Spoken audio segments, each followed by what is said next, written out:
Pela consultoria inglesa IHS Markit, esse estudo apresenta uma proposta de reforma do setor elétrico de tal forma a ter regras equilibradas e justas que não punam a inserção da fonte solar fotovoltaica na matriz elétrica brasileira. Bom, se me permitem aqui 2 minutinhos, na condição de jornalista de economia e política, já há 28 anos, e também documentarista de realidade brasileira, nós estamos vivendo hoje, nesse país, um momento único. Eu falo isso do alto dos meus 47 anos vividos, mas falo isso dos outros 50 que fiz questão de estudar de forma aprofundada, ouvindo professores de história, ouvindo pessoas que me antecederam, gerações que me antecederam. Nunca nesse país a sociedade participou tanto de discussões importantes que, obviamente, conduzem a vida dela, como nós vimos recentemente. Eu vou tomar um caso que talvez não tenha ligação direta com o setor elétrico, mas que tem ligação direta de o quanto a sociedade está disposta a discutir o que muda a vida dela. Nós vimos recentemente a reforma da Previdência, é uma discussão que já é passada, hoje já é uma nova Previdência, uma lei nova, mas a gente nunca teve a experiência de ver um executivo verdadeiramente empenhado, um Congresso verdadeiramente empenhado, mas, sobretudo, uma sociedade verdadeiramente interessada em discutir ponto a ponto. Obviamente que as pessoas tinham opiniões divergentes, chegou a algum consenso e se avançou. Isso só nos dá uma ideia, e eu estou dando um depoimento aqui como profissional de comunicação, e permitam essa liberdade, de o quanto que mudanças só acontecem neste país quando há participação das pessoas, quando a sociedade se envolve. E há não mais do que 10 anos, talvez 15 anos, ainda nós reclamávamos que nós éramos a sociedade que não discutíamos como sociedade o que nos interessava como sociedade. Isso já é passado. Hoje nós fazemos isso. Daí alguém vai dizer, bom, nós estamos tratando hoje aqui de um assunto eminentemente técnico. Sim, técnico, mas que impacta na conta de luz de todo mês, de todas as famílias. Técnico que impacta na perspectiva que eles têm sobre o futuro, se vão ou não vão ter energia, de como vão ter energia. Mas como isso, um país que viveu o apagão recentemente, convenhamos, a memória do brasileiro não é tão curta assim. Ou seja, contem, como técnicos da área, o que está acontecendo nesse setor da sociedade. As transformações de energias alternativas, limpas, e é claro que o Made in Brasil do sol brasileiro vai fazer muita diferença na percepção das pessoas e no envolvimento delas em buscar fontes alternativas, porque pensa bem, se a água também é Made in Brasil dos reservatórios das hidrelétricas, se o vento também é, o sol também é, mas o gás nem sempre. E quando é, tem o efeito do câmbio, que por acaso está aviltado e faz custar mais caro. Todo mundo sabe o que é a bandeira do Brasil, mas todo mundo sabe o que é a bandeira 1, bandeira 2, amarela, vermelha e por aí vai. Ou seja, eu quero só concluir essa minha abertura inicial para lhes dizer o seguinte: contem a sociedade brasileira quais são as transformações do setor elétrico, o que está sendo discutido no marco legal. Isso pode parecer distante no primeiro momento, mas quando elas percebem caminhos que mudam a vida dela, que aquilo que está sendo discutido vai mudar a vida dela, elas participam. Até porque, se a gente pensar sobretudo no caso da energia solar, a conexão que ela nos dá, do ponto de vista de oferta de energia barata, com o sol brasileiro, brasileiro de Made in Brasil, e sobretudo de conexão com o futuro, porque obviamente as preocupações ambientais são imensas e gigantescas, e nós brasileiros estamos absolutamente envolvidos nisso, independentemente de governo, com a sociedade tudo avança. Se a gente pegar um histórico muito rápido, só se fez transformação neste país quando a sociedade se envolveu. As grandes transformações partiram do envolvimento social. Daí, por mais que isso pareça técnico, eu estou dizendo aqui como profissional de comunicação, contem como é que está acontecendo, contem o que está acontecendo, contem quais são as possibilidades, as probabilidades. Isso faz mudar o cenário completamente, faz avançar. Porque esse país decidiu. Eu vou lhe dar o meu testemunho pessoal aqui, de quem faz isso diariamente e lida com o público diariamente. Das mais diversas matizes de educação, de formação socioeconômica, de atributos socioeconômicos, enfim. Esse país resolveu que ia dar certo. E resolveu em conjunto. A gente gente está vendo isso. Claro que tem estridências nas redes sociais, mas também tem muita gente discutindo todos os elementos. No fundo, tudo se decanta. O tempo faz decantar. E aí o que sobra é informação válida, que eu espero que os senhores passem as pessoas, porque a sociedade está disposta a discutir tudo nesse país, inclusive o marco regulatório do setor. Bom, eu vou apresentar os nossos debatedores, antes de apresentar o estudo aqui, de chamar o Manuel para o nosso estudo. O Vasco Tranin, que é vice-presidente do Conselho de Administração da Absolar, o Simval Gama, diretor de operações do ONS, Operador Nacional do Sistema, o Carlos Dornelas, gerente executivo de monitoramento e gestão, finalidades e informações da Câmara de Comercialização de Energia Elétrica, e o Manuel Simão, diretor associado do BHS Marquite, que vai fazer a apresentação do evento. Antes, eu chamo aqui o presidente do Conselho de Administração da Absolar, o Ronaldo. Bom dia a todos. Primeiro agradecer aqui o Piotr, né? Uma honra tê-lo conosco. Agradecer a todos os convidados, palestrantes, que estão realizando, engrandecendo esse evento. Piotr, eu concordo plenamente quando você fala que a participação da sociedade é fundamental, né? E aqui internamente, vale mesmo, dentro do nosso âmbito da Desolar, da nossa associação brasileira, nosso setor, que está realizando este evento, proporcionando essa discussão que aponta para o futuro. A nossa associação, assim como o setor, é uma associação, uma startup, vamos chamar assim, né, que cresce numa velocidade bastante acelerada. Para ter uma ideia, no começo desse ano tínhamos cerca de 200 associados. Hoje temos cerca de 600 associados, uma associação de 5 anos. Né? Então, para onde isso aponta? E só é possível realizar um evento como esse, uma organização, tínhamos cerca de 6 funcionários, a associação, hoje tem 22 funcionários. Você imagina, todo mundo aqui, a maioria são empreendedores, então não é fácil só contratar, criar processo, organizar, criar uma base para um novo crescimento. Então, isso só é possível com o trabalho de cada um. Né? E a minha rápida fala hoje aqui, pela manhã, nesse importante evento, é para agradecer. Né? É uma fala de agradecimento, primeiro aos nossos patrocinadores, mas não são poucos. A gente está falando aqui do patrocinador Diamante, a Lightsource BP, a gente está falando dos patrocinadores Masters, a Atlas, a Brookfield, a Celel, Dias Carneiro Advogados, First Solar, Grupo Energia, Neo Energia, Sanco, e os 2 patrocinadores Plus, EDF e Enel. Então, primeiro, muito obrigado, porque sem vocês isso aqui não estaria acontecendo. E segundo, agradecer essa base, essa nossa base da associação, e outro, que faz acontecer. Né? Quando a gente assumiu essa gestão, a gente falou que a gente não queria um conselho que falasse qual seria a cor da parede. A gente queria um conselho que ajudasse a pintar a parede. Né? Não pusesse a cor, mas ajudasse a pintar. E a gente tem esse conselho, esse grupo aqui, esse evento aqui foi construído aqui, basicamente, por voluntários. Né? Destaco aqui o Ricardo Barros, levanta a mão, Ricardo, nosso vice-presidente de geração centralizada. Eduardo Nicolas, coordenador do grupo de trabalho de geração centralizada. Márcio Tranin, nosso primeiro vice-presidente da Desolar. Rodrigo Sauá, incansável. Ontem eu fui falar na Desolar, aliás, fui falar no WhatsApp com a nossa superintendente, era 10 da noite já, todo o trabalho. Eu estou aqui na associação ainda. Eu falei, como assim? O Rodrigo também está. Então, não sei qual o tempo que eles arrumam para descansar, dormir. O trabalho não falta nesse nosso mercado. E também a Stephanie Betts, que está aqui, que também colaborou demais nesse processo. E desejar um excelente evento e que a gente consiga aí clarear, né? Clarear um pouco essa visão para esse futuro maravilhoso aí que a gente tem pela frente. Obrigado.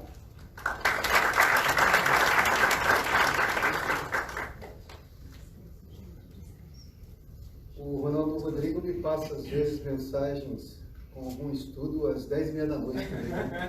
Eu recebo no meu celular pessoal, até porque ele sabe que eu sou interessado no assunto, ele não me poupa das 10h30 da noite chegar uma coisa dele, tá?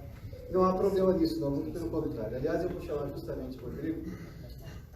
O Ronaldo fez menção, o jeito incansável dele, foi com o meu conhecido, inclusive a Solar, lá do programa que eu apresento na TV Brasil, o cenário econômico. E obviamente que esse assunto é um assunto interessante, não só pela questão da sustentabilidade.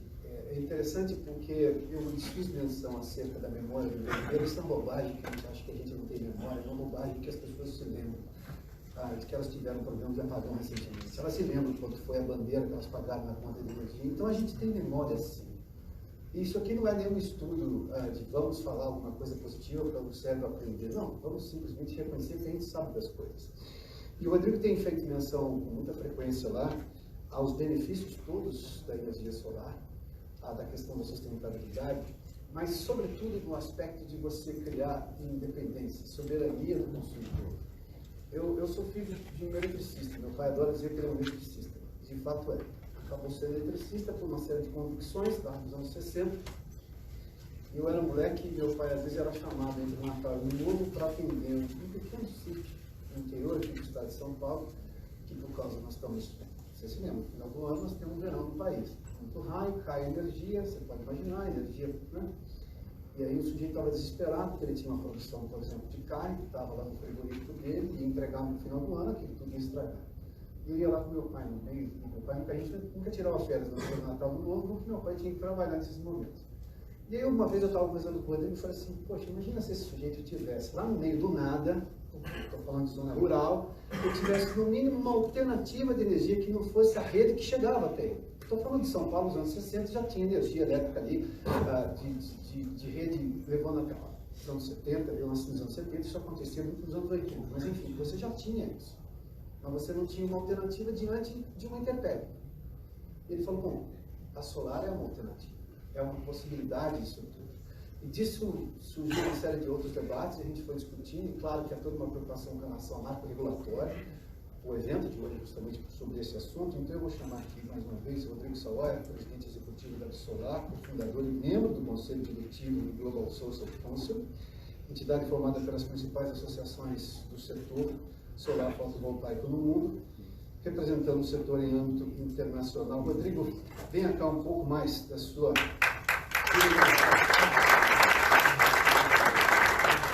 Obrigado, Piotr. Bom dia a todos. Queria inicialmente agradecer a presença de todos vocês aqui conosco hoje.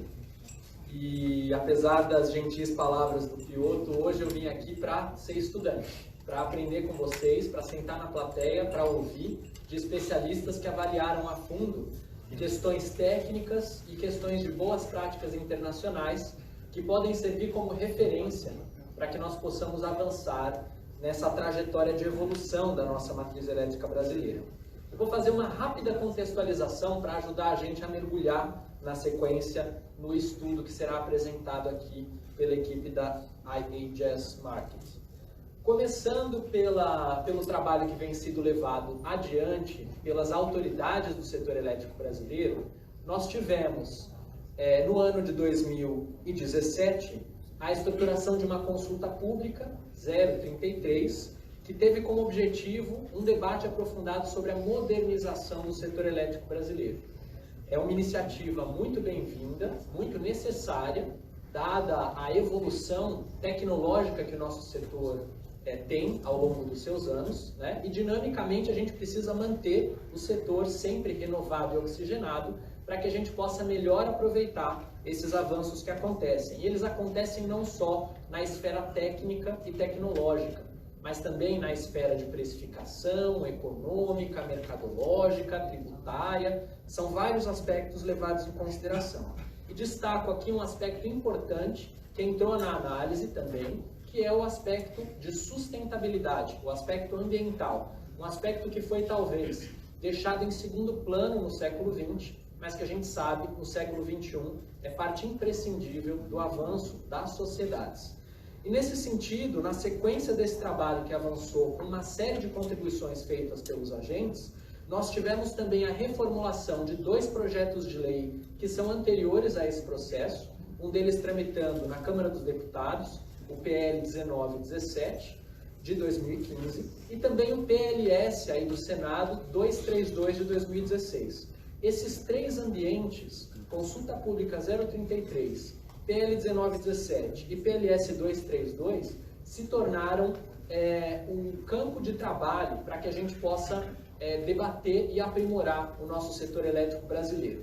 existem diferentes visões, existem diferentes perspectivas, e nesse processo, a AB Solar, com o apoio dos seus associados e uma dedicação, eu diria, especial dos nossos associados da área de geração centralizada, que costumam olhar e planejar, não só no curto e no médio, mas também no longo prazo, nós trabalhamos em conjunto com o setor, em conjunto com os nossos associados, para trazer contribuições técnicas, regulatórias, legais, participar nas consultas públicas, em audiências públicas que foram realizadas, seja junto à Câmara, seja junto ao Senado, para que esse tema pudesse avançar. Mas mais do que isso, os nossos associados, com a liderança da nossa vice-presidência de geração centralizada, do nosso primeiro vice-presidente da entidade e do nosso coordenador de geração centralizada, e apoio dos conselheiros e em especial dos patrocinadores que viabilizaram esse estudo, decidiram dar um passo além e fazer um estudo que eu diria que é uma mudança de paradigma dentro da AB Solar. Esse é o primeiro estudo do peso como o que vocês vão ver aqui hoje, um estudo de respaldo internacional de qualidade, um investimento significativo feito pelos nossos associados e pelo setor para trazer informação de qualidade para que a gente possa avançar em boas práticas, o que existe fora do Brasil e que já foi aplicado em mercados que hoje lideram em matrizes evoluídas, o que se errou também e que se pode aprender para evitar no cenário brasileiro, mas adaptar essas boas práticas às realidades, à realidade, à especificidade da matriz elétrica brasileira. De modo que a gente consiga, reconhecendo as oportunidades, os recursos e os desafios que o Brasil possui, fazer bom uso dessas informações para planejar a evolução e a modernização da nossa matriz e do nosso setor. Então, com esse objetivo de poder contribuir para a evolução do setor elétrico brasileiro, esse trabalho foi levado a cabo e aqui vocês, assim como eu, teremos a oportunidade de aprender cada vez mais sobre esses dados, números e resultados.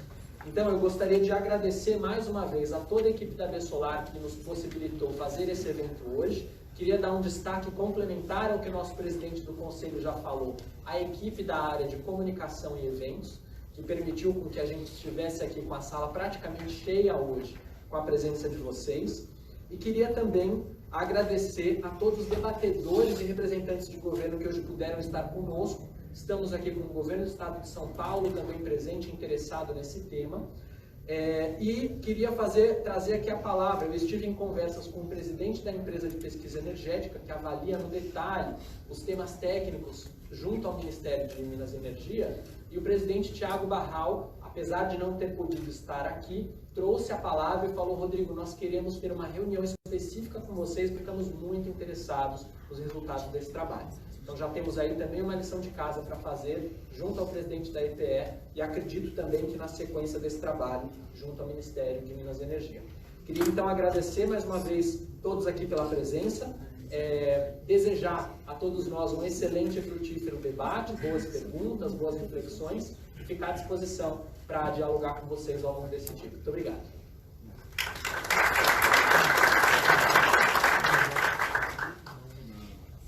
Bom, agora vou passar a palavra ao Emanuel Simão, que fará a apresentação desse estudo tema do evento. Emanuel Simão é diretor associado da IHS Markit, atua em pesquisa e consultoria em mercados de gás e energia na América Latina nas áreas de custo, tecnologia e regulação. No rápido histórico dele, antes de ingressar na IHS Markit, Emanuel atuou na Siemens, envolvido em projetos conceituais executivos nos setores de energia elétrica, óleo e gás, e eficiência energética. Também ocupou o cargo de engenheiro de desenvolvimento de negócios para os segmentos de petróleo e energia elétrica. O estudo chama-se Os Atributos da Fonte Solar Fotovoltaica e sua contribuição para a modernização e sustentabilidade do setor elétrico brasileiro. Emanuel, por gentileza, o espaço é todo seu agora.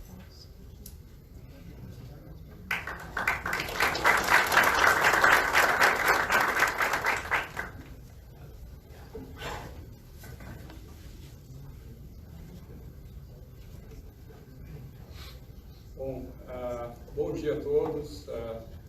Queria agradecer novamente a presença de todos vocês aqui. Como o Rodrigo mencionou, a casa cheia e um assunto bastante interessante, né? Essa transição com como o Piotr também mencionou anteriormente, eu acho que é um momento bastante democrático no âmbito das discussões, não só relacionadas ao setor elétrico em específico, mas a tudo que vem acontecendo na economia hoje no Brasil. Eu acho que é um momento propício para a gente discutir um pouco sobre o setor e trazer aqui uma tarefa que eu diria que é um tanto árdua para mim, porque ela compila, na verdade, o conhecimento de vários experts, né, vários analistas e consultores da EHS que contribuíram nesse estudo, né, equipes que trabalham principalmente nos mercados americanos, nos mercados europeus e também alguns colegas da Índia. Então, realmente foi um trabalho bastante árduo nesse sentido e eu vou dar o meu melhor aqui para poder capturar esses insights que foram fornecidos, né, durante a elaboração desse estudo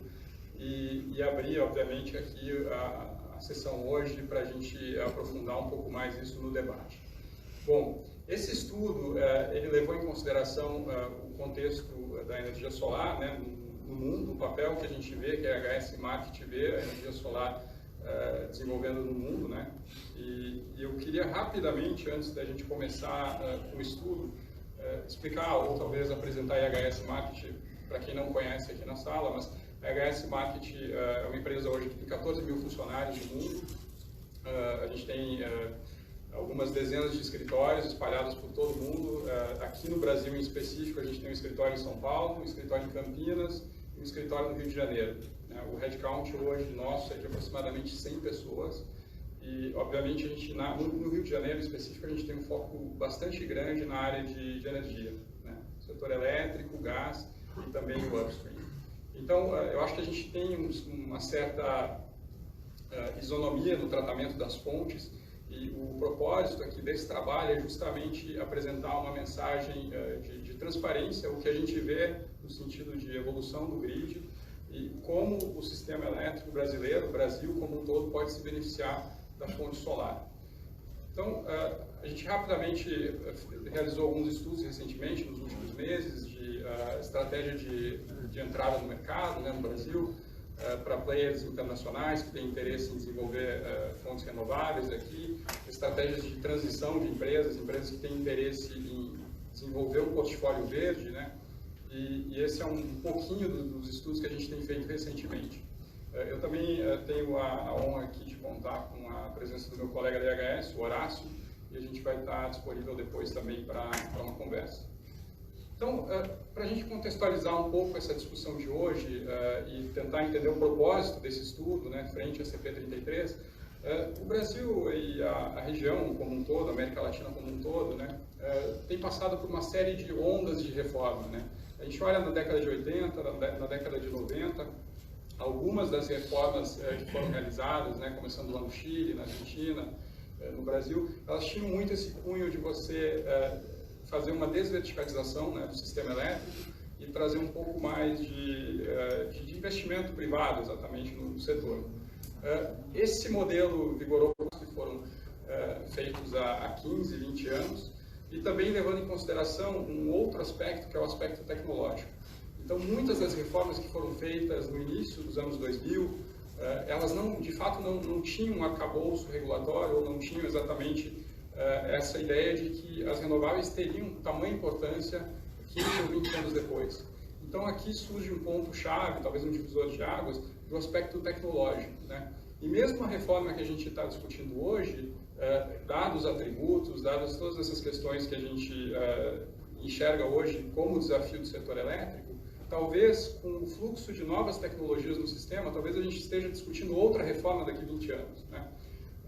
Com toda a discussão de armazenamento e outras tecnologias que têm se tornado cada vez mais parte do dia a dia, né? Veículos elétricos, a questão da resposta à demanda, um projeto bastante interessante do INS também.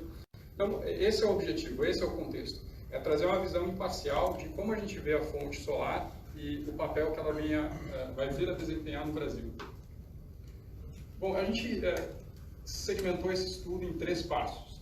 O primeiro passo foi basicamente uma compilação de alguns mercados que a gente entendia que seriam interessantes para fazer esse benchmark, essa análise, E aí levando justamente em consideração alguns aspectos, por exemplo, o mix, né? Qual era a participação de hidrelétrica naquele mix, qual era a percepção ou as projeções que a gente tinha na IHS Markit em relação ao volume de renovável que esses sistemas iriam receber nos próximos anos. Então, nessa compilação de mercados, chegamos aí a 4 mercados, 2 mercados nos Estados Unidos, né, o PJM e o CAISO, e um mercado na Índia e um mercado na Alemanha.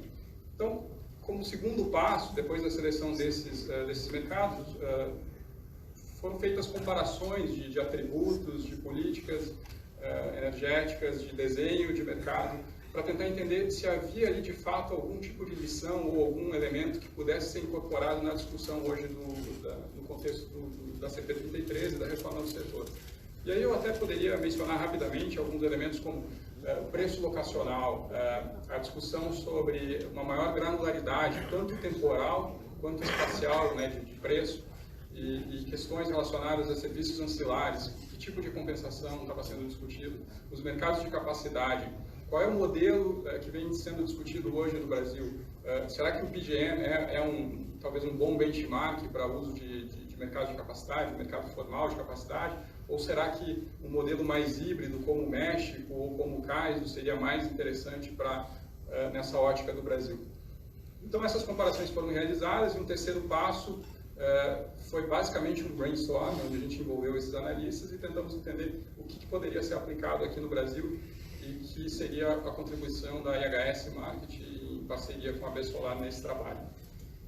Bom, o processo, obviamente, de pensar quais são os mercados adequados para fazer esse benchmark é um desafio por si, né?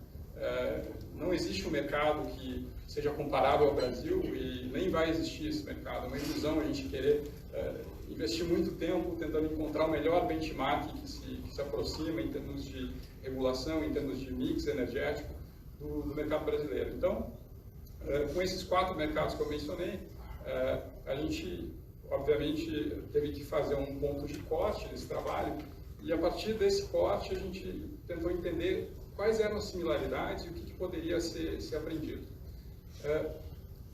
Esses elementos, essas discussões que a gente teve, foram muito no sentido de melhoria de eficiência do grid, né? Redução de custo e também mecanismos que incentivassem o investimento de longo prazo, né? Diferentemente de outros mercados mais maduros, como o caso do PJM, do CAISO, os países emergentes têm essa sede de capacidade nova, né? A gente pensa hoje em termos de projeção de demanda ou projeção de capacidade.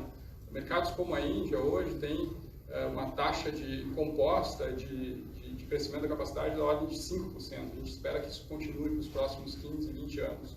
Então, muito diferente de uma realidade americana, onde você tem um crescimento, olhando os últimos 10 anos, que o crescimento ou é flat ou é negativo, né, dependendo do mercado que você olhar nos Estados Unidos.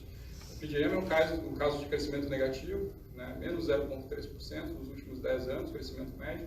Então, essa sede de capacidade nova não é exatamente uma das características desses mercados. No caso da Califórnia, a gente acabou escolhendo justamente pela questão de ter preços relativamente altos, né? A Califórnia hoje enfrenta alguns desafios de integração dessa capacidade renovável, né, do sistema. E por que selecionar a Califórnia? A Califórnia tem um mercado que a gente considera muito importante ou muito interessante, que consegue capturar as diferenças de preço de maneira locacional. E isso pode, de alguma maneira, drivar investimento em partes específicas do grid, pode reduzir gargalos de transmissão, e é o mercado nodal. Então, é um mercado puramente nodal, que obviamente tem os seus desafios de implementação, não é um mercado fácil. E, por outro lado, também a Califórnia traz uma série de regulações relacionadas a atributos ambientais que tornam o processo ainda de planejamento e expansão do grid ainda mais desafiador. Recentemente foi aprovada na Califórnia a política de once structure. Então, uma térmica hoje, por exemplo, na Califórnia, a gente já vê os retirements, né, os descomissionamentos dessas plantas acontecendo, porque você tem uma política que você não pode resfriar a água através de uma tecnologia que era usada há muito tempo atrás. Então, tem uma série de complexidades do ponto de vista ambiental que fazem da Califórnia um mercado bastante complexo. Outra discussão relevante com relação à Califórnia é o fato de que o mercado tem o mercado de resource adequacy, né, de adequação ao suprimento, ele é bilateral, ele não é um mercado centralizado. E a gente entende que essa é uma saída híbrida e que pode ser mais ou menos um mercado interessante para o Brasil. O caso do PJM é um mercado de aproximadamente 190 gigawatts, se não me falha a memória, um mercado bastante grande, cobre 3 estados, também tem um sistema de preços nodal, tem um mecanismo de capacidade, né, através de leilões, um mercado formal de capacidade, uma complexidade bastante grande também. E aí a Índia, os principais elementos ou fatores que fizeram com que o país fosse também incluído nessa análise, basicamente relacionado às grandes ineficiências no grid hoje. O processo hoje de despacho ele não é integrado, né, não é centralizado, você tem um Power Exchange na Índia e hoje está sendo discutida, exatamente hoje está sendo discutida uma reforma para você centralizar e um pouco da escolha da Índia foi nesse sentido. Dado que eles também estão reformando o mercado, o que poderia ser feito e como eles estão vendo esse processo hoje. A Alemanha é um outro caso interessante, com volumes bastante significativos de geração renovável no grid, com um sistema de preços que não é nodal, é um sistema de preços zonal, mas desde outubro do ano passado, você teve uma quebra no sistema, já a Alemanha e a Áustria não correspondem a uma zona única de preços, isso estava levando uma série de distorções de fluxos, inclusive de potência no mercado. Parte da energia, parte da geração renovável no norte da Alemanha era escoada através de países vizinhos para atender a mesma zona. Então você tinha fluxos de energia passando por países como a Polônia, a Hungria, para atender a demanda do sul. Então essa discussão ocorreu na Alemanha desde outubro do ano passado, se não me falha a memória. O mercado já opera com 2 zonas de preços. Havia uma discussão também relacionada a uma segunda quebra do mercado, você ter 2 zonas de preços dentro da Alemanha, que não ganhou força, mas, por outro lado, uma vertente que cresce hoje, que tem sido defendida por algumas pessoas nesse mercado e na Europa, de modo geral, é se de fato esses sistemas zonais vão continuar zonais por muito tempo. E se eventualmente não vai chegar um momento que os sistemas nodais também devam prevalecer na Europa. Então, essa é uma discussão que está ativa. Existem 2 correntes fortes, uma pela manutenção do sistema zonal e outra pela implantação do sistema nodal. Bom, o curioso quando a gente fala de reforma no setor elétrico, geralmente os objetivos, né, os goals são os mesmos, mas os caminhos que você percorre para chegar nessas metas divergem muito de mercado para mercado. E esse trabalho vai muito nessa linha, de tentar entender quais foram os caminhos tomados por esses mercados para eventualmente chegar no mesmo objetivo. Em específico, quando a gente pensa em mercados emergentes, aqui no caso da Índia e outros mercados que a gente não comparou aqui, além dos 4, mercados emergentes geralmente têm uma necessidade de crescimento de capacidade relativamente rápida, né? Em períodos curtos você tem essa demanda do sistema. E o foco dessas reformas sempre foi mais orientado em como atrair investimento, como trazer capacidade de maneira rápida para o sistema. Enquanto nesses mercados mais maduros, eu mencionei essas taxas de crescimento do PJM e do CAISO, eles têm mais uma preocupação em ajustes finos de regulação ou a implantação de atributos ambientais e algumas discussões nesse sentido. Então, são modelos diferentes de reforma, né, que são desenvolvidos nesses países e o fato é que em todos os países que a gente comparou, e além dos 4 aqui, o processo de reforma nunca aconteceu em nenhum deles overnight. Você nunca define a reforma e 2 anos depois está tudo funcionando. A reforma é um processo, né? Quase um estado de espírito. A reforma ela vai acontecendo aos poucos, você seta os fundamentos do mercado e a partir disso você vai construindo uma série de regulações que são complementares àquela fundação, mas o fato é que no processo de reforma são definidos pelo menos os rumos, para onde você quer avançar, qual é a direção. Por isso que é importante essa discussão hoje, para definir quais são os caminhos que vão ser trilhados nos próximos 10, 15, 20 anos, até quem sabe uma próxima reforma. Outro elemento dessa nossa discussão é que muitas vezes existe uma confusão entre reforma e desregulamentação. O processo de reforma, principalmente dos mercados americanos, ele implica em mais regulação. Então, os mercados, o PJM é mais regulado do que era antes de alguns processos de reforma. E, de fato, as reformas trazem mais regulamentação do que desregulamentação. E isso não é diferente no contexto da CP33, quando a gente olha, talvez, os 5 ou 10 principais itens da CP33, muitos deles implicam em mais regulação, né, em mais mecanismos de você evitar que esses problemas que aconteceram no passado, esses desafios que vêm sendo enfrentados hoje, não se repitam no futuro. De modo geral, considerando um horizonte de 3 tempos, né, o primeiro horizonte seria, ok, vamos sentar então uma direção para onde o mercado deve evoluir. No segundo momento, você tem, de fato, a colocar em prática esse plano, né? E quando eu falo colocar em prática, seria eventualmente você setar, por exemplo, os mercados de dia seguinte, o mercado de capacidade, você colocar em prática, colocar em funcionamento isso. Tentar, de alguma maneira, setar os fundamentos e não se preocupar tanto com os detalhes, tantas especificidades de implementação e tentar colocar a roda para girar, de fato. E, em um terceiro momento, que é mais ou menos o que a gente considera aqui como California PJM, são ajustes finos e são detalhes regulatórios que são implantados no decorrer do tempo. Esses 4 elementos aqui que a gente está mostrando, eles dizem mais ou menos, ou resumem rapidamente, quais são os objetivos, né, das reformas, né, que eu já mencionei, eficiência de custo. Mas um fator chave nessas reformas é que todas as reformas que foram relativamente bem sucedidas, elas tiveram o que a gente está chamando aqui de agnosticismo tecnológico, ou elas são agnósticas do ponto de vista de tecnologia. E quando eu falo agnóstica aqui, eu me refiro que fonte A não é melhor que fonte B. Elas são diferentes, elas têm atributos diferentes e as reformas, os sistemas devem precificá-las como tal. Então, quando a gente, no contexto aqui de solar, um rápido exemplo, quando a gente olha a reforma do México, o que vem sendo discutido no PJM, solar entrega capacidade para o sistema, entrega capacidade em determinados horários do sistema. Então, merece ser compensada nesse sentido com capacidade. Entrega energia em um determinado momento do sistema. Então, isso também tem que ser valorado no momento do consumo. Isso, acho que, quando a gente pensa no contexto brasileiro, e a gente vê a curva de carga do sistema muito migrando daquele padrão que era conhecido há talvez 10, 20 anos atrás, no fim do dia, e migrando um pouco mais para o período da tarde, tem, de fato, uma contribuição significativa da fonte solar nesse sentido.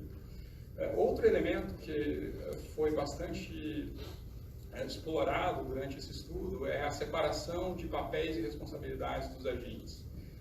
Em todos os mercados, pode-se notar realmente que os mercados que tiveram êxito e têm funcionado com um grau relativamente alto de eficiência, têm essa separação clara. Eu acho que no Brasil, em específico, as reformas que antecederam a CP33, elas foram muito bem sucedidas no sentido de criar, já estabelecer esse ambiente. A gente tem o ONS, o operador do sistema aqui no Brasil, com um papel bem definido, o MME, a IPE, a CCE, então todos têm um papel muito bem definido e isso é um legado já do que a gente tem pela frente, né? A gente pode usar esse framework que foi desenvolvido. Outro elemento dessa discussão é você entregar ao sistema de transmissão. Então, de novo, isso está bastante relacionado com o agnosticismo que eu mencionei e também chave nesses mercados que a gente olhou. Obviamente, esse processo de reforma ele vai acontecendo, ajustes são na frente, pelo menos do aspecto organizacional ou do aspecto de desenho de mercado, porque já é um mercado integrado, né, o despacho já é centralizado, e isso tem ganhos bastante significativos em relação a mercados como a Índia, que ele trabalha ainda com um Power Exchange, e a discussão hoje estaria mais no sentido de, bom, seria um passo importante, pelo menos na determinação dos mecanismos ou dos produtos de capacidade, de energia, qual é a granularidade? A gente realmente vai ter um mercado de tempo de dia seguinte, vai ter um mercado de tempo real, e também de atributos ambientais, né? Atributos que consigam capturar as externalidades positivas da fonte. No caso americano, em específico, a criação de mecanismos de energia limpa, né? Os Renewable Energy Certificates, funcionam como uma plataforma para você fazer essa transição energética. Outros mercados emergentes, como é o caso do México, também implantou uma política semelhante, Clean Energy Certificates, né? São os CECs no México. Então, esse processo de reforma, de fato, tem levado em consideração essas externalidades positivas da fonte. No caso, resumidamente, quando a gente compara o mercado integrado e o Power Exchange, o fato é que as vantagens do despacho centralizado são inúmeras. Eu citaria rapidamente aqui, e o Simval pode até complementar um pouco depois, em relação ao Power Exchange, você tem muito redespacho já do processo de reforma na Índia e talvez não tão avançado ou pensando em chegar num nível de eficiência operativa dos mercados americanos. Nesse cenário, esses possíveis produtos, né, do primeiro horizonte seriam esses, e eventualmente no segundo horizonte, e aí alinhado já com o PJM, com o CASI, seria um mercado de 5 minutos, né, de constraint dispatch, um balanceamento de tempo real, mercados de serviços ancilares que consigam precificar mais de um produto ancilar e mercados mais sofisticados, né? São produtos mais sofisticados. Um fato curioso que me chamou a atenção, e eu até incluí esse dado na apresentação de hoje, ele é bastante complexo, são aproximadamente 120 slides, eu acredito. Nesse caso do PJM, foi o fato de que o PJM foi fundado em 1927. Eu não tinha noção, na verdade, eu desconhecia o fato de que o PJM era tão antigo e que desde 1997 você tem um controle no sentido de governança, no sentido de desenho de mercado, de aprimoramentos, que são contínuos. Então, quando a gente traz essa realidade e pensa em migrar, talvez o Brasil seria que é um caso do PJM, tem que levar em consideração todo esse histórico que também tem como pano de fundo aí o mix específico no PJM, que é bastante diferente do mercado brasileiro e características que não necessariamente se aplicam, né? O mercado basicamente térmico e bastante diferente do nosso mercado hidrotérmico renovável. Nessas discussões de reforma, um processo ou um elemento chave que tem impactado esses 4 mercados e outros tantos é o fato de que a emergência, né, o aparecimento de renováveis com preço bastante competitivo é um game changer. Isso mudou a maneira de como você vinha desenhando os mercados, né, como os reguladores, os governos vinham desenhando o mercado, e é um fato que, quando a gente compara com pelo menos os benchmarks desse estudo, e vê que a Alemanha está com aproximadamente 20% já de penetração de geração solar centralizada, a Califórnia também com aproximadamente 15%, 20%, e a Índia crescendo bastante, o Brasil ainda está bastante atrás. O Brasil ainda tem uma penetração um pouco significativa, eu diria, de energia solar, muito embora os recursos aqui são fantásticos. Os fatores de capacidade, o desenvolvimento dos projetos no Brasil são excepcionais. E é curioso até quando a gente conversa com alguns colegas de outros escritórios que estão familiarizados com mercados, principalmente na Europa e nos Estados Unidos, e começa a apresentar os fatores de capacidade, o potencial do Brasil. Muitas vezes há um certo descrédito, né, porque é tão eficiente e é tão competitivo que, de fato, é um elemento que o Brasil deveria... Nos mercados da Califórnia, Alemanha e Índia, existem metas, algumas metas são binding, outras não, né, são vinculantes, outras não, mas são bastante ousadas, principalmente no mercado da Califórnia, existe uma regulação, né, o SB 100, que prevê já que 100% da geração até 2045 no mercado da Califórnia será renovável. Isso é uma visão difícil de imaginar um tempo atrás, até comparando com os relatórios do Departamento de Energia dos Estados Unidos, isso não era nada. Na Alemanha também, uma participação grande de solar, com metas aí até 2050 de 80%.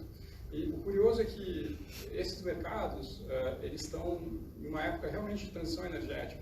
A Alemanha em si, desde Fukushima, desativou, se não me engano, 8 centrais nucleares, vem com um programa bastante firme para fazer o descomissionamento de mais centrais nucleares e até 2038 quer eliminar completamente a geração a carvão do sistema. É um mix em transição. Isso bastante próximo também com o que acontece no PJM hoje, que está tentando fazer o descomissionamento de muitas plantas antigas a carvão e está passando por um momento de transição onde o gás, né, o shale gas nos Estados Unidos, a preços muito competitivos, tem tornado a geração, principalmente com ciclo combinado, ciclo aberto, bastante competitiva com as outras fontes. Então o PJM aí com um mix de renovável e gás também.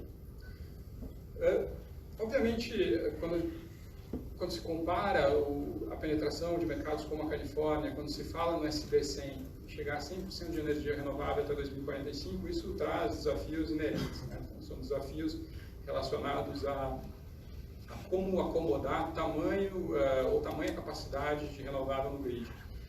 Um exemplo clássico, que é muito discutido sempre, é o fato da curva Duck, né, nos Estados Unidos. Então, você tem uma supressão de preço, ou uma redução significativa de preço com potência para o sistema, e ao final do dia você tem a necessidade, na verdade, de operar o sistema com uma reserva de flexibilidade que seja bastante eficiente para fazer esse ramp-up.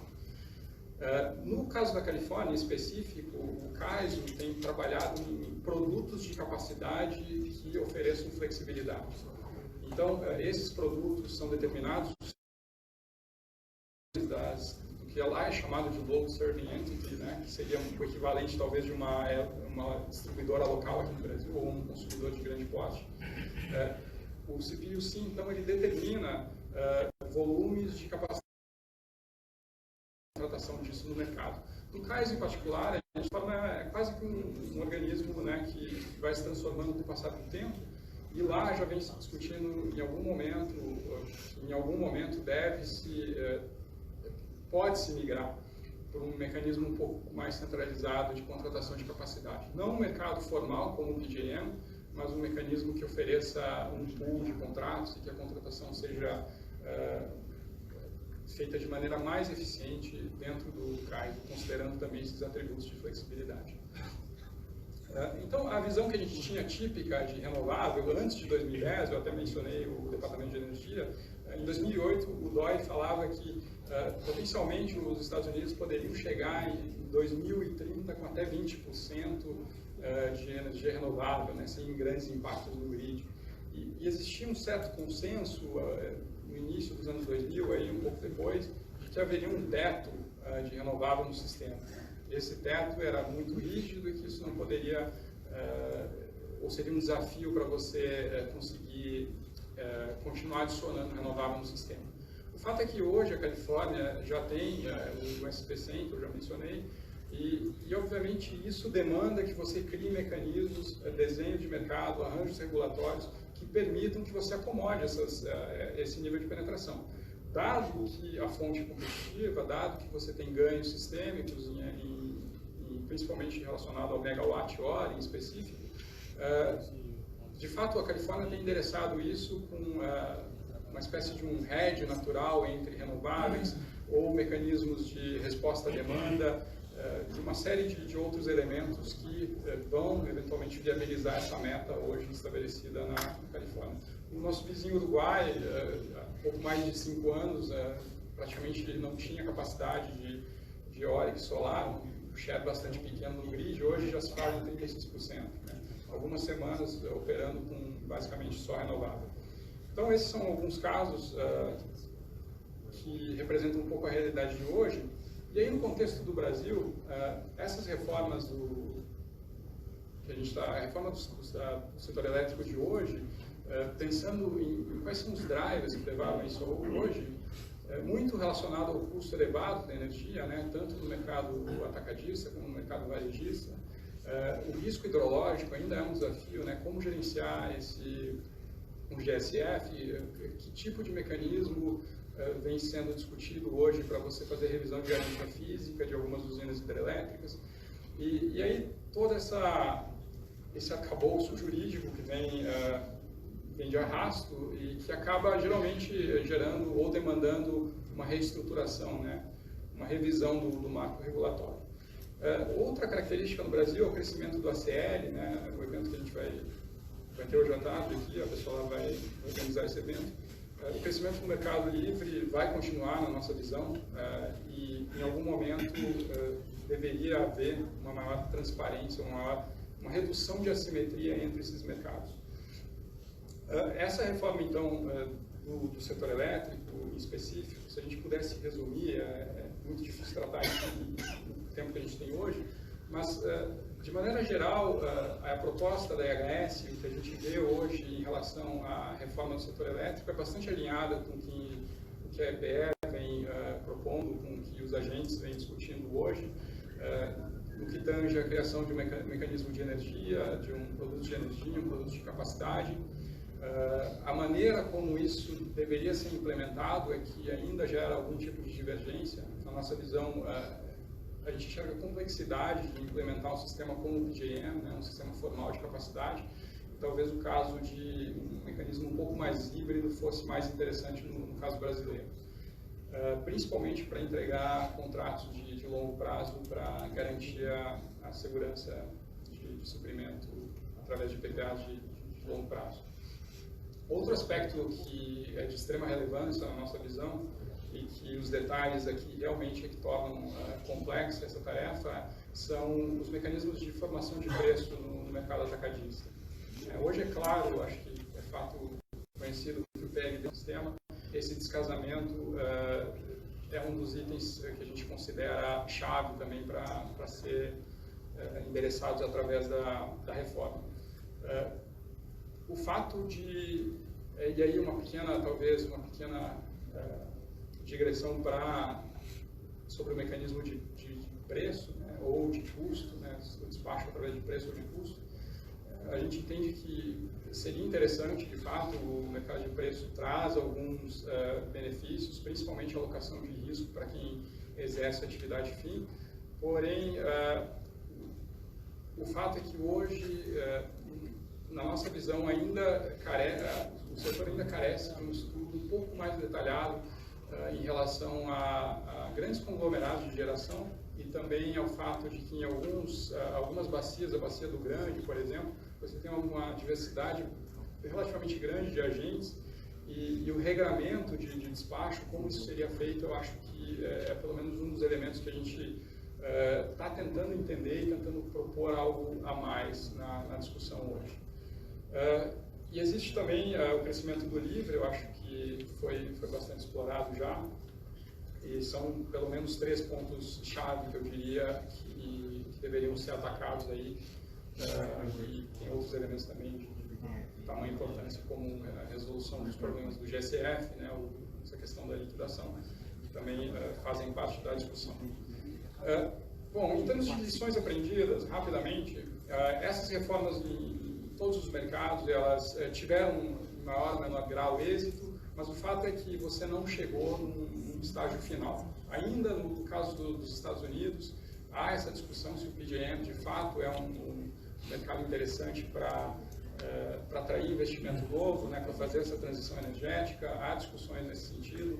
A própria Califórnia também diverge internamente em relação aos mecanismos propostos de capacidade. Então não existe um ponto final. Essa discussão ela vai continuar. No Brasil em específico, o Brasil já sai na frente por fato de ter uma separação clara de papel e responsabilidades do setor. O que a gente entende que seria de fato benéfico para o sistema seria o fato de você ter o agnosticismo tecnológico novamente. E, obviamente, o Brasil também sai à frente já pelo fato de ter um mercado integrado, um despacho centralizado e um operador muito competente para fazer essa tarefa.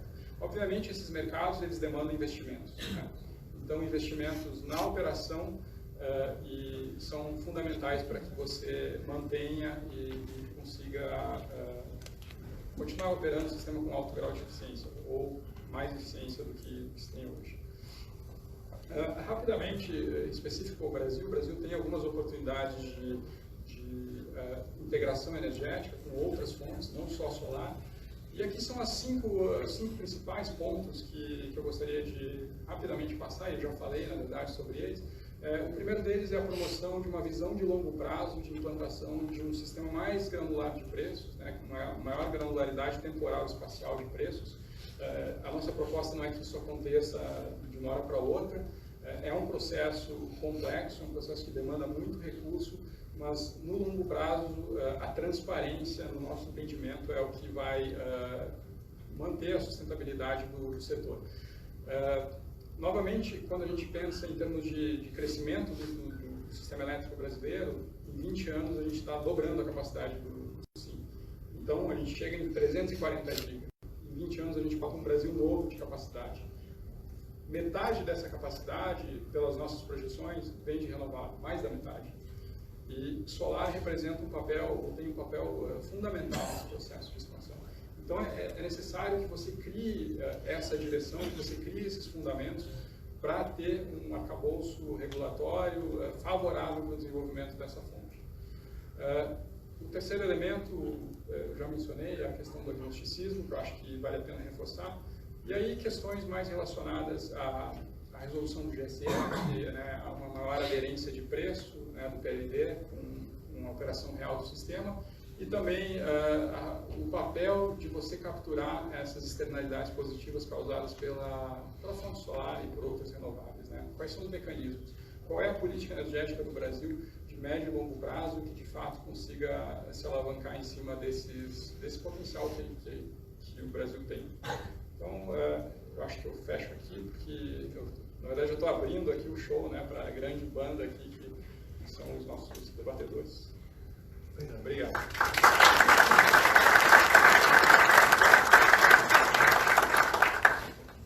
Manuel, eu te convido para tomar seu assento aqui. Então vamos ao debate. Portanto, eu convido o Márcio Traim também, vice-presidente do Conselho de Administração da Solar. Por favor, Márcio. Simval Gama, diretor de operação do Operador Nacional do Sistema. Por favor, Simval. E também o Carlos Dornelas, gerente executivo de monitoramento, gestão de penalidades e informações da Câmara de Comercialização de Energia Elétrica. Naquele último, por gentileza, é isso. Aí você me abre um espaço importante aqui. Bom, vamos lá. Temos a possibilidade de um debate. Eu vou fazer o seguinte, em 3 e 5 minutos, com a exposição inicial dos senhores, diante de tudo que já assistimos aqui. Márcio, eu começo contigo, pode ser, e depois a gente inicia propriamente o debate. Claro, obrigado, Roberto. Bom dia a todos. Primeiramente, eu acho que a Besolar faz hoje, o que a gente está fazendo hoje é um marco, né? A gente realmente, pela primeira vez na história da Besolar, a gente contrata um estudo desse porte e mostra, não só para os associados, mas para o mercado em geral, o que nós pensamos sobre essa modernização do setor elétrico no que diz respeito especificamente à fonte solar fotovoltaica, que é o foco da Besolar. Eu passei as 2 últimas semanas em férias, então eu perdi as últimas discussões, o que foi uma pena. Porém, você fez um comentário no início, Roberto, que foi muito interessante a respeito do sítio, né, do sítio que o teu pai ia lá para resolver o problema lá. E eu passei num lugar muito chato as minhas férias, metade delas. Eu passei nas Ilhas Maldivas. E naturalmente, das 1000 ilhas, poucas centenas são habitadas, outras são totalmente desabitadas, e o PIB principal é turismo. Mas como é que chega energia nas Maldivas, né? Então você vê um cenário paradisíaco e praticamente toda a ilha tem a sua powerhouse com óleo diesel queimando, né? Eu tive, não foi por isso que eu escolhi, mas curiosamente o hotel que eu fiquei, na ilha que eu fiquei, ele era plenamente abastecido durante o dia por energia solar fotovoltaica. Eles, em todas as passarelas, em todos os chalés, eles colocaram placas solares e estavam sendo abastecidos por isso. Então, assim, a penetração da solar em qualquer ambiente, seja num país totalmente interconectado como o Brasil, ou em sistemas isolados, como nesse caso, ela é algo irreversível. O que a gente está querendo aqui hoje é justamente ver como fazer essa penetração para o Brasil da forma correta, né? Então, nesses 5 minutos iniciais que eu tenho, eu quero falar de forma muito direta, porque é pouco tempo para se estruturar uma ideia, mas eu quero tentar encadear um pouco como é que a gente pode começar a pensar nisso, né? Foi muito dito também de crescimento econômico aqui no início. Então, ou seja, o Brasil nos parece que vai entrar num novo ciclo de crescimento econômico. Crescimento econômico significa crescimento do PIB. A eletricidade PIB demanda de energia elétrica no Brasil, num país como o Brasil em desenvolvimento, ainda está acima de 1. Significa que para cada 1% de crescimento do PIB, algo em torno até 1,5% de crescimento da demanda esperada. Então, se a gente esperar um crescimento de 3,5% para o PIB nos próximos anos médio, estamos falando de crescimento de 5% da demanda. Crescimento da demanda significa que essa demanda tem que ser atendida por uma oferta adicional de energia. Essa oferta adicional de energia é algo que o Brasil se acostumou a fazer nos últimos anos, porém, tem uma palavra que foi dito aqui na apresentação do Emanuel, que é fundamental no meu modo de ver e que vai direcionar tudo que a gente está falando aqui, que é uma expansão agnóstica da oferta. Isso, para mim, é o principal ponto que a gente deveria tratar e que esse estudo está tratando, e depois tem todas as condições de contorno, mas oferta, expansão agnóstica da oferta é o que deve nortear esse estudo aqui e a expansão do setor. O que tem que se ver é que para ter a expansão agnóstica da oferta, a gente vai precisar ter um cálculo muito claro e muito bem feito dos atributos de cada fonte, para que esses atributos determinem qual é a expansão ideal para o sistema. A ideia aqui não é defender uma expansão puramente solar, não é isso. Inclusive, isso foi bem dito pela IHS. A gente sabe que um sistema puramente solar não é viável, assim como não é viável puramente hidráulico, assim como não é viável puramente térmico. O problema é que a expansão da oferta, a gente saiu de um momento, dos anos 70 e 80, para uma expansão determinativa, onde o Brasil tinha um único desenvolvedor, chamado governo federal. Ele desenvolvia as grandes hidros, fazia todo o estudo de viabilidade e expandia via as grandes hidráulicas que nós temos hoje. Migramos disso para uma expansão indicativa da oferta, onde essa expansão indicativa da oferta, ela um pouco direcionava aquele caminho que se queria e os agentes vinham e ofertavam. E chegamos num ponto tal que teve muita evolução, os leilões regulados são um exemplo mundial, é algo bastante interessante, mas o problema é que hoje, e o exemplo que eu dou é do último leilão, onde a fonte mais barata foi a fonte solar fotovoltaica e ela, no entanto, expandiu menos do que a eólica.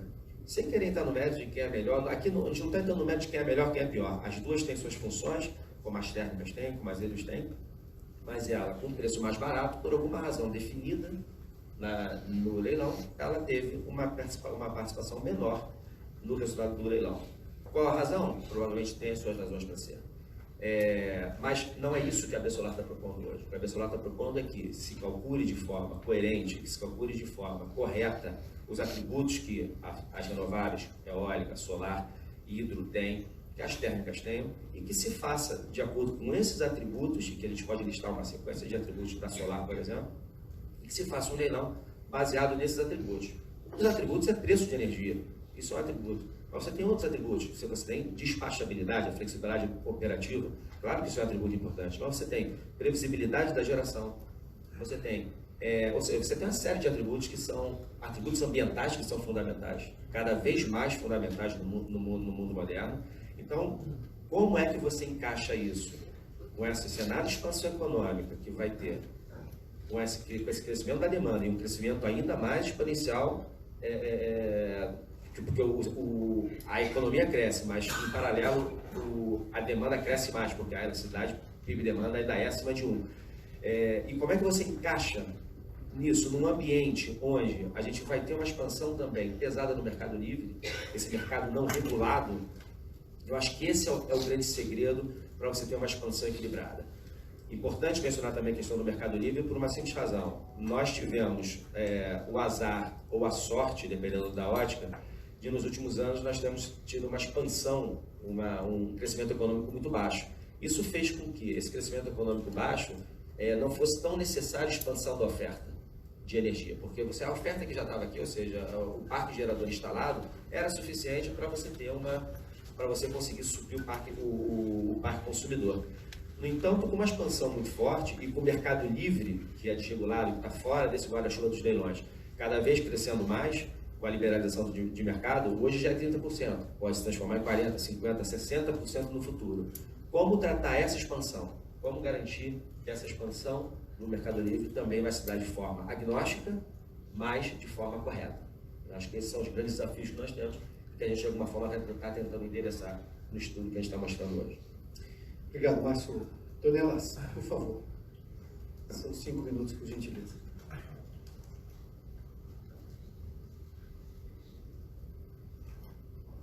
Ligado. Isso, está ligado. Bem, bom dia a todos.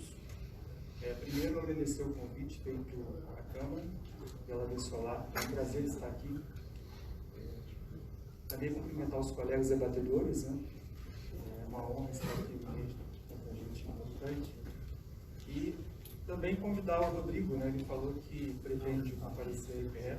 Será um prazer também na Câmara recebermos vocês para apresentar o estudo, né? O Dr. Rui não pôde estar presente, né? O Dr. Ali, então será um prazer que vocês apareçam lá e nos apresentem para discutirmos mais em detalhes do estudo, né? Bem, elogiar o estudo também que foi feito pela EHS. É uma ótima prática avaliar mercados internacionais. Costumo dizer que não há modelo ideal, você até mencionou isso, né? Cada país tem a sua particularidade e esse modelo tem que ser tropicalizado. Então, é uma boa prática estudar quais são as principais disfunções e quais foram os remédios aplicados. E, fazendo isso, como vocês fizeram, prega a descarbonização, ou seja, bem alinhado com o que vocês defendem também na energia solar. Né? E até presenciei lá um experimento bem interessante, que foi justamente a tentativa de conectar os continentes para aumentar o market share da energia alternativa, né, da energia renovável. E, surpreendentemente, esse market share chega a quase 80%. É uma experiência bastante ainda acadêmica, né, feita com fluxo em redes, até está disponível no Global Grid, vocês podem acessar na internet. E é bem interessante ver o fluxo, né, que acontece entre países, maximizando a participação de energia renovável. Sobre a fonte em si, né, é uma fonte que, como é sabido, ela tem o seu apelo ambiental, é uma fonte que conquistou o seu espaço, é uma fonte que basicamente, em comparação com outras fontes, o CAPEX é basicamente equipamentos, né, a construção civil, embora tenha suas dificuldades, porque o Brasil tem as suas particularidades, principalmente em relação às chuvas, né? Mas é uma fonte que encontra muito espaço, por ser assim, pouca engenharia civil envolvida, né? E pode ser localizada rapidamente e bem localizada. Então, por isso, o ponto principal que vocês trazem aqui, que é justamente a questão locacional. A CCE participa bastante da modernização do setor, assim como a ANS, né? Nós lideramos 3 grupos, 3 temas, basicamente preço, formação de preço, o GSF/MRE e também a contratação pelas servidoras. Nós vamos continuar participando na segunda fase, que é o CIC, né, que é o Comitê de Implantação da Modernização, com previsão de 2 anos. E esse é um tema que nos causa bastante, os 3 temas nos causam bastante interesse, né? Lógico que nós vamos participar em todo o plano, principalmente fora desses 3, a questão da separação do laço de energia, que também está bem definida lá que vai acontecer. Mas, especificamente em relação ao preço, até nós falamos um pouco mais cedo aqui em particular, né, que já é uma realidade, a precificação, o custo, o CMO modal já é praticamente uma realidade, né, vai acontecer a partir de janeiro, depois o CMO vai detalhar um pouco mais essa questão. Em 2021, a CCE está bastante focada em implantar o preço horário, ainda numa fase inicial zonal. É lógico, nós entendemos a questão locacional para solar, Também compreendemos que, de alguma forma, a tarifa de transmissão, no passado foi menos locacional, hoje é mais. Ela traz esse componente que é benéfica às solares e também às fontes que podem se localizar rapidamente e bem localizadas. Porém, nós pretendemos continuar avaliando, né? Nós vamos avançar, vamos partir para mais tarde estudar preço por oferta. Essa questão nodal, de alguma forma, vai estar também lá na discussão. É algo que nos interessa sem dúvida. A sociedade precisa de energia, as indústrias, as casas, as residências, e nós precisamos ir buscar as fontes de energia para que façam o suprimento dessas cargas. E a ciência de como utilizar a carga com o menor custo e a maior segurança. E aí, o segundo ponto é a boa notícia. O Brasil é muito bem apinhado. Nós temos energia eólica, energia sem reservatório, energia hidráulica com reservatório sem água, energia hidráulica com reservatório com água, nuclear, térmica óleo, térmica gás. Temos todo um mix. Agora vem a oportunidade dessas no melhor local, sinal locacional, e no melhor custo. Para isso, a modernização do setor elétrico vem buscando fazer essa transformação. E transformação de um modelo para outro é sempre complexo. Você tem que respeitar contratos, tem que fazer com que os contratos existam e sejam atendidos. O ONS, para atender esta curva de carga, faz um planejamento diário, entregue à sala de controle, em 48 patamares semi-horários. Então, nós entregamos,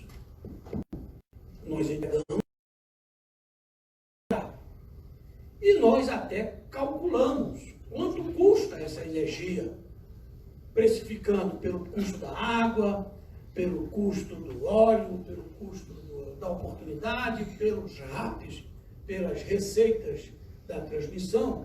Só para você ter uma ideia, nós transacionamos na sala de controle 15 bilhões de reais por mês. 15 bilhões de reais por mês. E esse número fica dentro do ONS. A sociedade hoje não conhece o que levou a esses 15 bilhões. Conhece por outras várias vertentes. Quanto se paga de energia, quanto se paga para isso. E, com essa modernização do setor elétrico, já a partir de janeiro, nós iremos disponibilizar para a sociedade um modelo de planejamento semi-horário com possibilidade de reprodutibilidade e previsibilidade. Então, todos os agentes poderão ter o mesmo para fazer o despacho do sistema, conhecendo os custos associados e podendo fazer suas previsões. Quanto eu posso dar nesse sistema, quanto eu estou ganhando ou não. Gente, isso é um novo mundo. Um novo mundo vai chegar no dia 1º de janeiro de 20, daqui a 45 dias. Daqui a 45 dias. Esse processo da modernização do setor elétrico vai acontecer daqui a 45 dias. As transações comerciais não serão feitas por este preço.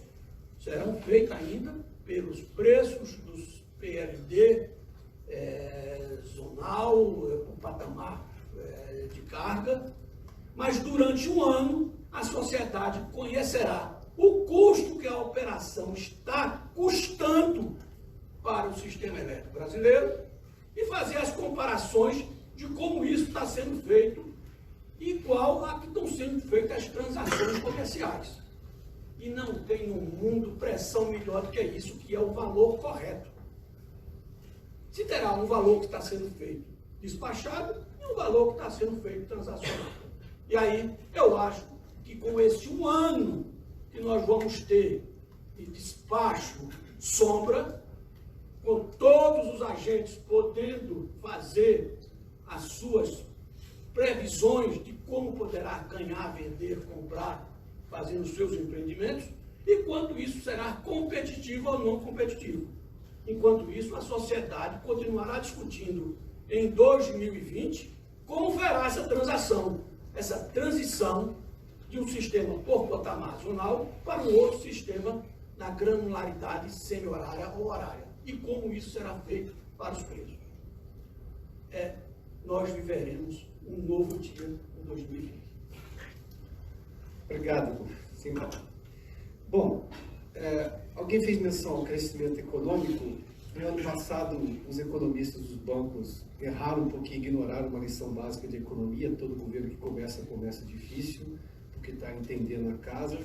Agora eles estão errando por não entender qual é o novo momento político, que a gente vai entrar em 2020, com o governo no seu segundo mandato, com uma reforma da Previdência já aprovada e disposta a novas reformas. Ou seja, do ponto de vista lógico, econômico e político, a situação é muito melhor. Agora estão errando aquém dos números. A possibilidade de crescermos 3% no ano que vem é muito plausível. Embora a previsão do Focus ontem tenha até subido um pouquinho, foi a 2,13 ou 2,17, alguma coisa assim. Fato é que, independentemente da forma como acontece, e a gente está vendo agora que teremos extrema transparência em relação ao sistema, o que se quer é uma necessidade de oferta de energia e o que se deseja é uma energia barata. Aliás, o ministro Paulo Guedes tem feito menção, ainda referente ao leilão do petróleo, que não foi exatamente tão sucedido ou tão bem sucedido quanto se gostaria, mas essa energia vai ter que sair de algum outro lugar. Há uma questão ambiental que hoje eu fiz menção antes, os senhores também tocaram no ponto, isso é vital, não dá para sair disso porque o país tem acordos internacionais e o Brasil vai honrá-los, isso não há a menor chance de abandonar qualquer acordo ambiental de geração de carbono e tudo mais. Bom, como é que eu consigo, no mesmo sistema, crescer os 3%, entendendo que vai ter demanda de energia maior e eu tenho que oferecer isso com um preço melhor? Isso já agora, para 2020. No mínimo, uma previsão do que vai acontecer nos anos seguintes, porque mudou também a percepção em relação à matriz energética e o desejo de que ela chegue a preços melhores. Começa contigo, Márcio, pode ser? Bom, pelo lado do... Essa sala está cheia de investidores que confiam no Brasil, né? Que estão aqui, que têm projetos envolvidos. O último leilão, me corrige os números, acho que de projeto cadastrado no leilão de solar, chegamos perto de quanto? 40 gigas? 30 gigas. Um pouco mais de 30 gigas, ou seja, tem 30 gigawatts de capacidade de projetos solares, e ainda muito mais por surgir, de projetos que estão aí sendo desenvolvidos. Projetos prontos para leilão. Falta muito ainda para chegar ao pronto para construção, mas projetos, alguém já botou dinheiro para poder ter esse projeto em determinado nível de maturidade. Então, os investidores estão aí, eles confiam nesse ambiente econômico que parece que vai entrar num ciclo virtuoso, e estão ávidos por investir aqui no Brasil, né? Então, assim, acho que pelo lado do investidor, eu acho que essa equação está bem arrumada. O que a gente tem que arrumar agora, eu acho que é o outro lado, né? Ou seja, existe a necessidade do crescimento econômico que vai gerar esse aumento da demanda, existe o lado da oferta, que já tem empresas interessadas em chegar investindo. Agora, como é que a gente arruma o quanto que vai para cada lado dessa balança da expansão, é justamente o que a gente está querendo trazer para a mesa, né? E quanto mais, e agora é muito interessante ver o que o Silvio acabou de falar, é justamente isso, ou seja, quanto mais granular for o preço, quanto mais local, quanto mais o sinal locacional tiver claro para os agentes investidores, mais clara vai ser a necessidade de energia e o custo daquela energia, o preço daquela energia para determinado ponto do sistema. E isso vai fazer com que a expansão seja muito mais clara. Hoje, por exemplo, os leilões que acontecem, todo gerador se dá por subsistema e todo gerador vende a energia no seu próprio submercado. Só que quem compra é um pool de distribuidoras. E a distribuidora que está no Sudeste vai lá no Nordeste comprar essa energia.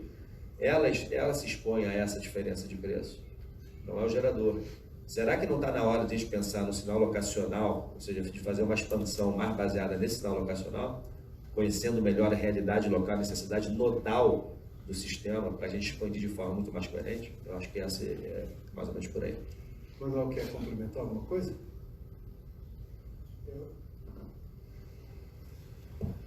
Eu vou muito na linha do que o Tranin falou. Eu acho que na EHS a gente tem contato direto com várias empresas que têm interesse em investir no Brasil. Existe hoje, no cenário global, uma dificuldade de você encontrar mercados pujantes que ainda apresentem crescimento, que ainda apresentem oportunidades, como o Brasil apresenta. Em específico, acho que olhando a situação da América Latina hoje, em particular, pensando nos 3 maiores mercados de energia, né? Brasil, México e Argentina, em termos de capacidade instalada. O Brasil é o único país com um ambiente regulatório favorável, com segurança de contratos de longo prazo. Então, eu acho que para capturar investimento, na América Latina, pelo menos nesse contexto, o Brasil está muito bem posicionado. O que a gente precisa fazer o dever de casa e nesse contexto da reforma é criar os mecanismos que não afugentem investimento no setor, né? Então, essa compreensão do investidor de que dá para colocar o dinheiro no longo prazo, qualquer planta de geração de energia, nós estamos falando de investimento de longo prazo. É impossível imaginar que não seja a longo prazo. Esse ambiente já está melhor, levando-se em conta que tem um Congresso discutindo o marco regulatório agora, e os congressistas dizem o que, obviamente, a sociedade espera, que é a energia, garantia de oferta de energia e oferta de energia com preço acessível, com preço barato, para usar a expressão que eles usaram recentemente agora, numa discussão que teve 2 semanas atrás. Eu tenho esse ambiente regulatório e com segurança jurídica? Eu vou responder aqui a minha crença, né? Olhando em específico de novo o Brasil e comparando o que aconteceu no México, para fazer um paralelo aqui, para a gente não ficar tanto numa discussão conceitual, desde que o ANLO assumiu, a política de leilões no México foi cancelada. O novo governo entrou, assumiu, o êxito ou todos os benefícios que se colheu da reforma do setor elétrico do México foi de alguma maneira minada nesse sentido, né? Os benefícios foram minados pelo fato de que você encerrou com a política de leilões, né? Hoje existe incerteza do ponto de vista da continuidade da expansão, quais são os mecanismos que o governo específico do México vai adotar, e qual é o papel da CFE, né, que é a Eletrobras mexicana, vai ter nesse sistema novo. Indo para a Argentina, eu acho que a gente tem outra dificuldade, então, com essa mudança, essa ruptura que houve no governo. Em termos de segurança contratual, é uma questão que surge frequentemente, né? Até que ponto você consegue estabelecer a sustentabilidade do mercado argentino com tanto congelamento esperado agora também de tarifas, né? E esse descasamento aí do que o consumidor de fato paga e quanto o gerador recebe, né? Você tem congelamento de preço spot, né, do mercado argentino, né, não só de tarifas, mas do mercado atacadista também. Você tem um cap de 480 pesos, né, então ele não reflete mais, né, você tem um sobrecusto transitório de despacho gigantesco na Argentina. Então acho que essas duas realidades dão um pouco do senso de como o Brasil está bem posicionado nesse sentido, em termos de segurança institucional e também do que boa parte dos investidores chama de rule of law, né? Que são exatamente a manutenção dos contratos de longo prazo e sem riscos jurídicos ou riscos de cancelamento, enfim. Prova da evolução da sociedade, a gente viu o presidente do Supremo voltar atrás uma decisão completamente estapafúrdia, o que demonstra que há avanços sociais. Obviamente que há desafios, mas você tem uma sociedade muito diligente. Eu vou estender essa questão da segurança jurídica, Tornelas e Simbal, porque você está na ponta, você falou, eu estou na ponta do sistema, no fim da linha. A ONS, que a imprensa chamava de AONS, e depois descobriu que era ONS, ficou conhecida justamente quando começou a faltar energia. Aí todo mundo descobriu que existia o Operador Nacional do Sistema. Bom, na ponta, o sujeito precisa de energia, seja uma casa residencial, seja uma indústria, seja um investimento novo. Você precisa de energia. Como é que você vê essa questão hoje, tanto do ponto de vista regulatório, olhando, obviamente, para o futuro com necessidade de oferta de energia? Sob o ponto de vista de atendimento ao sistema, o setor elétrico brasileiro é muito bem estruturado. nós fazemos planejamento de 50 anos, aferimos de 30 anos, fazemos o quinquenal e fazemos os leilões mensal. Ouso dizer que é difícil a gente não acertar. Ouso dizer que é difícil a gente não acertar. Há uns anos atrás, tivemos alguma dificuldade que alguns leilões não foram de sucesso. Vencemos essa etapa. Todos os leilões que nós temos feito nos últimos tempos, temos sucesso. Temos hoje potência instalada para atender, inclusive, o crescimento do mercado. A questão é a que preço? A que preço? Nós deveremos fazer com que o custo seja o melhor possível. As fontes renováveis, e aí nós hoje temos no Brasil 85% de fontes renováveis, e vamos continuar isso nos 50 próximos anos. 85% da matriz energética brasileira é renovável e continuará renovável. Então, temos espaço para hidrelétricas, eólicas, solar, biomassa, de todas as maneiras. E com custo competitivo. E aí é que vem um grande gol, de a gente ter substituição de geração mais cara, que é outra vantagem, não é só atender o mercado futuro, não. É substituir geração hoje cara, para mitigar, diminuir a conta de energia. Nós temos contratos que estão se encerrando nos próximos 3 anos, com possibilidade, contratos de R$1.000 o quilowatt-hora, para trocar por esta energia que nos leilões tem. Então, temos espaço para melhorar o preço. A garantia, eu posso dizer que a gente não terá nenhuma dificuldade. Donelas, parte da inflação baixa vem hoje pela razão de que se diminuiu a margem. O sujeito vai lá, está tentando tirar de algum lugar, porque se ele aumentar o preço também não vende. Tem um momento de recuperação da economia. Sival falou agora de mexer agora, no contrato que está terminando agora, e conseguir substituir uma energia cara por uma energia mais barata. Obviamente, eu melhoro o custo dessa operação, seja lá o que for, no comércio, indústria, seja lá o que for. Eu consigo isso já no curto prazo que eu estou dizendo, ao longo de 2020, que isso se reflita justamente em algum outro argumento para continuar com a recuperação econômica? Eu quero só primeiro complementar aqui a palavra dos colegas. Eu tendo a concordar que no Brasil, de fato, nós temos segurança jurídica. A presença de grandes grupos internacionais é a prova disso, né, principalmente os chineses, que apostam em investimentos de longuíssimo prazo. Então, eu estou convencido que as instituições são fortes, são bem estabelecidas, se comunicam bem, e onde há alguma questão a ser corrigida, as instituições atuam. Os contratos são respeitados. Nós temos contratos aqui de longo prazo que são respeitados. Existem questões pontuais no Mercado Livre, mas certamente se resolvem de uma forma boa para ambas as partes. Em relação à questão da substituição, é um movimento que chegou para ficar. Nós, de fato, defendemos que haja substituição da matriz por fontes mais limpas, né? Então, são contratos que estão sendo respeitados, é importante que se diga isso. Eles vão terminar nessa data e certamente nós vamos pensar em fazer uma substituição com uma fonte que seja mais acessível e mais limpa. Há espaço para todas as fontes, sem dúvida. Nós não temos preferência por nenhuma fonte, mas sem dúvida precisamos observar a relação custo-benefício. Aquelas fontes que têm atributos que levam a mais benefícios, com menos custos, vão sobressair.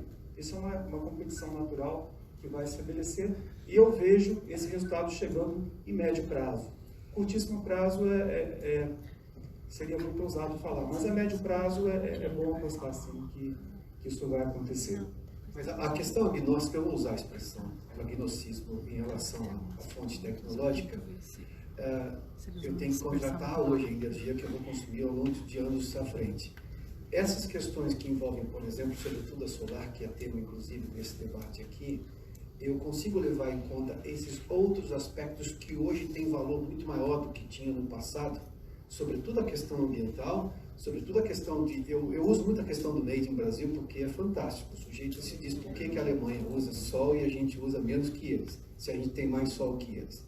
Há um comparativo que a sociedade faz, e faz com muita rapidez, inclusive em criticar o porquê que você fez. Bom, eu vou ter esse agnosticismo de forma mais parruda na hora de analisar os projetos dessas energias alternativas, em especial a questão da solar? Ótima pergunta. Eu me referi aqui muito ao ambiente regulado, né? Mas no ambiente livre, até comentei na minha fala inicial, que eu penso que há bastante, um tema interessante aí, né? É um ambiente agnóstico. O consumidor livre, ele sem dúvida opta pela energia que oferece a melhor relação custo-benefício, e as fontes renováveis que têm essa grande vantagem já estão participando em massa desse ambiente. Então a tendência é que as grandes indústrias, os grandes comércios, médios também, já se beneficiem dessa contratação imediata, né? No ambiente livre, isso acontece em contratos menores, é bem verdade, 5, 6 anos, até 8 anos, a tendência é que se aumente esse prazo, né? E isso vai se refletir, sem dúvida, num produto final mais competitivo para o consumidor, que é o que o empreendedor de fato busca. Eu posso já ter a participação dos senhores e senhoras aí, para quem quiser fazer uma pergunta, podemos propor até vocês. Já tenho ali no canto. Temos como levar o microfone até lá? Pronto.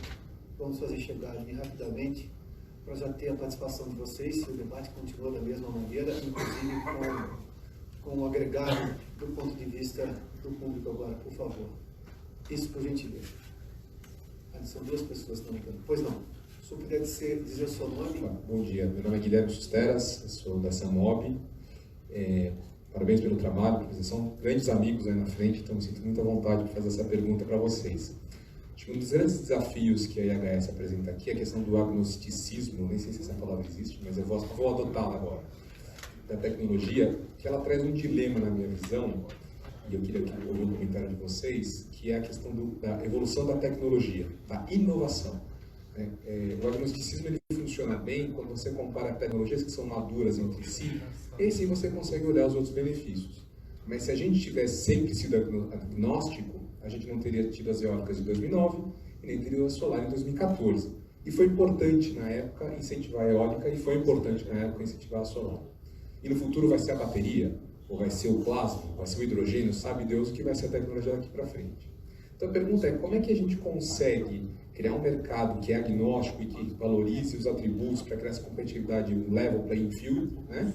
Ao mesmo tempo que você não desincentiva a inovação, para que o Brasil não seja apenas um seguidor, um tomador de tecnologia, mas que a gente de fato consiga desenvolver uma matriz elétrica e energética que esteja em linha com a ponta da tecnologia, com o estado da arte. Vamos lá. Quem pode responder? Pode ser, Manu? Por favor. Bom, obrigado pela pergunta, Guilherme. Bom revê-lo. Eu acho que a pergunta é densa, na verdade. A resposta, não existe uma resposta fácil para o que você está perguntando. Do ponto de vista eu acho que a questão essencial é o que define se uma tecnologia é madura ou não. Qual é o grau de maturação dessa tecnologia? E como, ao mesmo tempo, dado que existe essa questão de maturação, como você também não banir possíveis tecnologias, e aqui você citou vários casos, num primeiro momento, sendo que num segundo momento a gente vai entender que lá fora é maduro e aí a gente passa a ser um tomador, como você falou. No Brasil em específico, olhando o contexto do PROINFA, né, algumas outras medidas mais pontuais, eu acho que até então houve um certo êxito do ponto de regulação, quando você permitiu que a solar ou a eólica tivesse, por exemplo, desconto na TUST, ou alguns outros incentivos de encargo e taxa.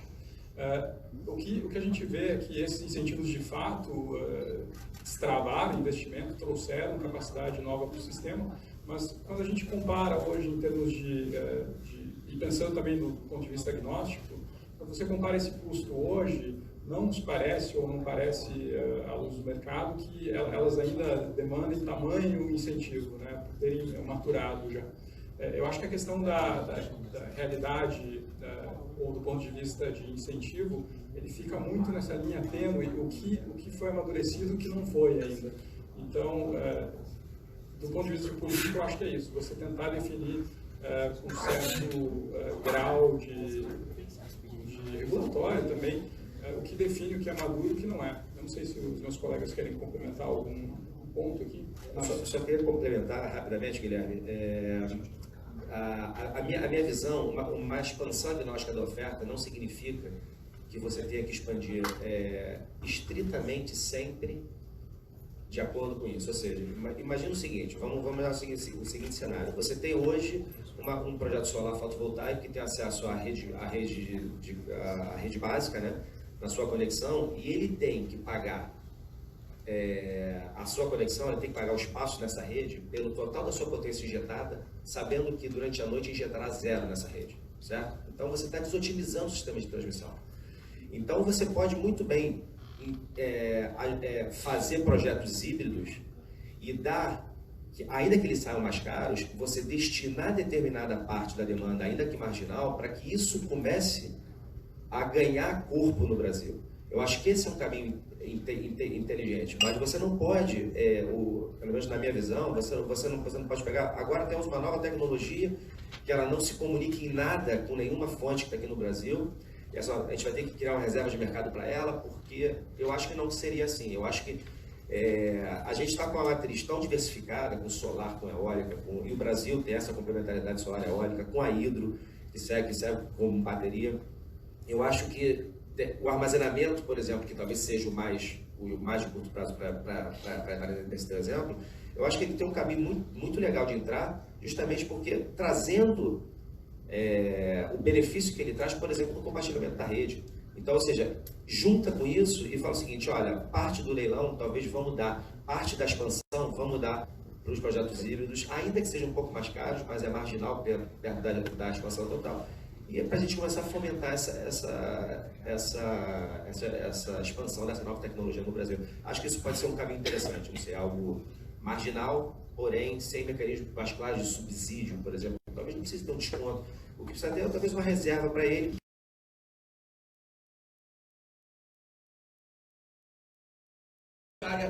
Investidores, fabricantes, nenhum me disse que ia sair do Brasil. Todos vão participar de leilão, todos vão participar dos eventos e as respostas são que tem mais projetos de que resultados. Agora, efetivamente, nós temos que, numa mudança de marco regulatório e com a vontade do Brasil de trocar energia cara por energia barata, que a solar é considerada uma energia barata, a gente tem um mix de oportunidades. Tonelas, pode ser sobre a questão de investidores e segurança jurídica que foi novamente aventada ali? Ótima pergunta. Eu mantenho minha posição em relação à segurança jurídica, entendo que nós temos de fato um ambiente bem estabelecido, complementando o que os colegas falaram. O que existe, sim, é alguma necessidade de avanço aqui ou ali. Isso é normal em qualquer país, porque, como eu falei, não existe um modelo ideal, nós estamos em constante desenvolvimento. Isso se faz com muito debate e com muita cautela. O ponto-chave, eu diria, é a cautela, porque sempre numa mudança há ganhadores e há perdedores. Então é preciso fazer tudo com muita cautela, com muita transição, para que se estabeleça um novo marco bastante instável. Essas mudanças vão acontecer, esses debates são naturais, eles devem acontecer nas arenas que são feitas para isso, né? Então, principalmente, consultas públicas, audiências públicas, definidas pela ANEEL, definidas pelo Ministério. Tudo isso mostra que nós temos, de fato, um ambiente que é democrático e permite a discussão para o avanço do país. E o último ponto que eu queria trazer, eu vejo como muito, o Márcio comentou, e eu concordo em absoluto, as usinas híbridas, elas tendem a estabelecer um novo marco, porque elas podem combinar as principais qualidades ou atributos de todas as fontes. Então, calibrando corretamente esse conjunto, eólica, solar, bateria, é de se esperar que se chegue a uma usina super competitiva e que, de fato, ocupe seu espaço na matriz energética brasileira. Que é uma inovação surpreendente, essa combinação híbrida aí. Tem mais perguntas? Por favor, ali ao meio, por gentileza, aquele senhor ali.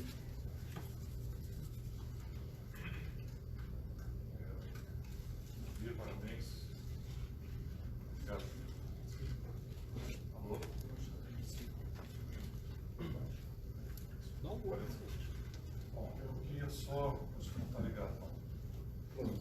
Segundo. Agora sim. É só o seguinte, com relação aos atributos das fontes, né, eu queria só uma opinião sua, melhor, sobre quão longe ou quão perto nós estamos no Brasil dos órgãos institucionais, tipo o IPE e o Ministério, juntamente para que organiza os leilões, junto com o ANEEL, de aplicar os atributos de cada fonte nos preços a serem ofertados nos leilões, né, para que haja realmente biomassa, solar, eólica, e que isso poderia trazer de alguma atratividade maior para a solar, ou não. Né? Se a hora que a gente colocar os atributos corretos, vai haver aí uma igualdade de condições, ou se alguma fonte pode levar algum benefício adicional em relação a isso. Isso foi também em relação à contratação também, do desejo de contratação desse ou daquele tipo de energia, levando-se em conta os atributos, né? Eu entendo que o próprio governo e o Ministério vão direcionar demandas para o desenvolvimento de fontes. Né? Tá, é que foi um tema, inclusive, da nossa reunião de pré-alinhamento ontem, tocamos esse ponto de vista. Por favor, Ana. Claro, pergunta pertinente, realmente. Eu acho que um dos fatores que, quando a gente fez a avaliação desses mercados e tentou entender um pouco do impacto desses atributos, em praticamente todos esses casos que a gente fez a análise, havia sim algum tipo de compensação por um produto que era entregue por fonte A ou B. No caso solar, se a gente olhar até do ponto de vista de serviço ancilar também, há compensação sim, né? Tanto pelo custo de oportunidade ou dos mercados, né, que ela deixa de gerar eventualmente potência ativa, como também pela injeção de reativo no sistema e você conseguir também fazer esse trabalho à noite, por exemplo, consumindo ativo e entregando reativo. Esse tipo de mecanismo está de fato em atividade nesses mercados. Em específico no Brasil, eu acho que a discussão ainda está mais no âmbito da criação do mercado de capacidade de energia. Das conversas que a gente teve com o MME, né, isso pareceu um item bastante importante da agenda, a questão de você precificar, colocar um valor para esse tipo de atributo. E em termos de impacto no preço, eu gosto muito de trazer exemplos, porque senão a gente fica num campo muito abstrato. Olhando o que foi feito no México, eu acho que é um caso concreto e que o governo, de alguma maneira, gerou um mecanismo onde você conseguia classificar a capacidade, né? Então, o governo mexicano, no caso, tentou entender qual era a demanda de capacidade do sistema elétrico lá, através das 100 horas críticas, né? Que é quando a sua margem de reserva operativa cai muito, e ali sim a capacidade passa a ter um valor maior. E a partir desse cálculo e da definição das horas críticas, do valor de capacidade, isso foi incorporado dentro do leilão para tentar entender quais fontes entregavam aquele atributo, né? Então, dadas as horas críticas, a solar, de fato, entregava muito em hora crítica, então foi compensada com um montante de capacidade, né, disponível para o sistema. E isso, no ambiente, no desenho do leilão, foi capturado justamente dessa maneira. Você conseguia vender mais capacidade porque você estava entregando mais capacidade para o sistema, né, nos momentos críticos. Então, é um bom exemplo, isso ajudou de fato a compensação, né, o fluxo de caixa desses projetos no México, e de alguma maneira eu acho que o Brasil está caminhando nesse sentido, está caminhando para colocar valores pelos atributos, né, principalmente capacidade de energia, flexibilidade tem ficado num segundo, aparentemente para um segundo momento, e de fato benéfico. Eu acho que é mais ou menos um apanhado assim, do que eu vejo de potencial. Óbvio que tiveram alguns tropeços, né? Recentemente teve um leilão no Fernão de Corema, que não incluiu capacidades, mas lá é um caso bastante específico do sistema isolado. E para o SIM, de modo geral, eu acho que de fato a agenda está caminhando para ser uma agenda bem positiva, né? Para colocar valores e de fato precificar atributos da melhor maneira possível. Tenho tempo para mais uma pergunta. Ali, por favor. Bom dia, eu sou o Azevedo, A questão é a pergunta para a ANS. Como está a modernização para a geração distribuída? Nós estamos acompanhando. No caso da geração distribuída, o ONS vê a geração distribuída na carga. Ou seja, nós temos a geração centralizada, que nós coordenamos, gerenciamos, e temos uma curva de carga. A geração distribuída, especificamente, ela muda a curva de carga. Então, tem sido um desafio em todos os locais que tem a geração distribuída a verificar como essa curva de carga se modifica para você poder atender.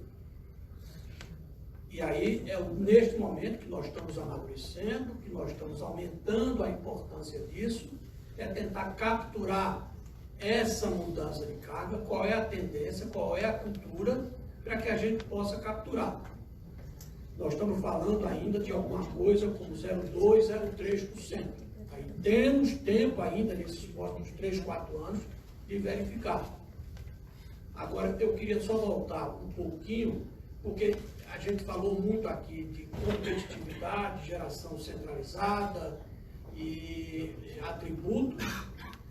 A questão da geração distribuída é uma questão também que deve ser levada em conta nesse momento no perfil de carga. Ou seja, não se desassocia plenamente esses dois mundos. Os dois mundos existem e têm que ser caminhados juntos. Bom, vou perguntar se ainda tem mais alguém. Então, vai mais uma última. Pode ser ali naquele canto, por favor. Pronto. Acho que vai. A gente passa um pouquinho.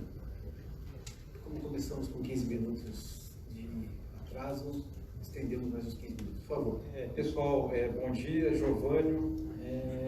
Queria fazer, primeiramente, agradecer e parabenizar a iniciativa da Pessoal.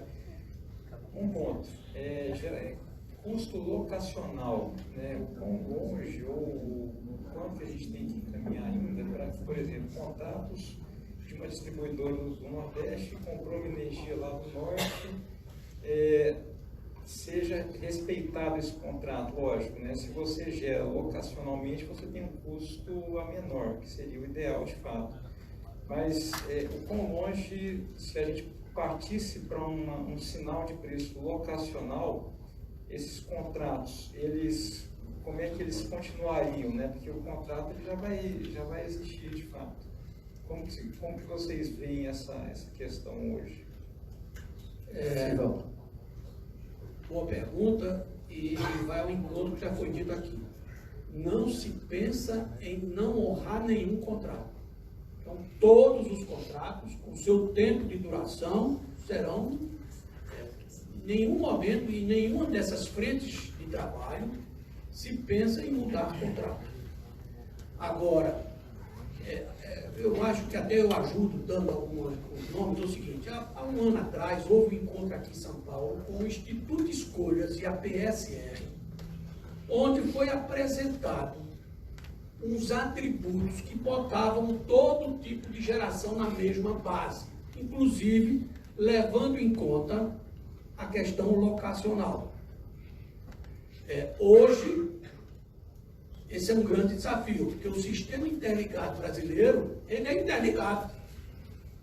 Nós fazemos o leilão de linha de transmissão para ela estar disponível e trazer potência lá de Belo Monte para a Avenida Paulista.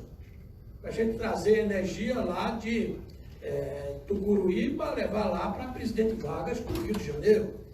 E no custo Brasil está lá, geração, transporte e utilização. O que, em algum momento, foi dito aqui, que é um outro estágio, é como podemos partir para o futuro do despacho por preço.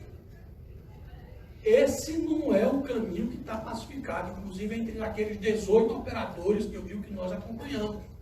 Essa é uma grande quantidade que nós precisamos fazer.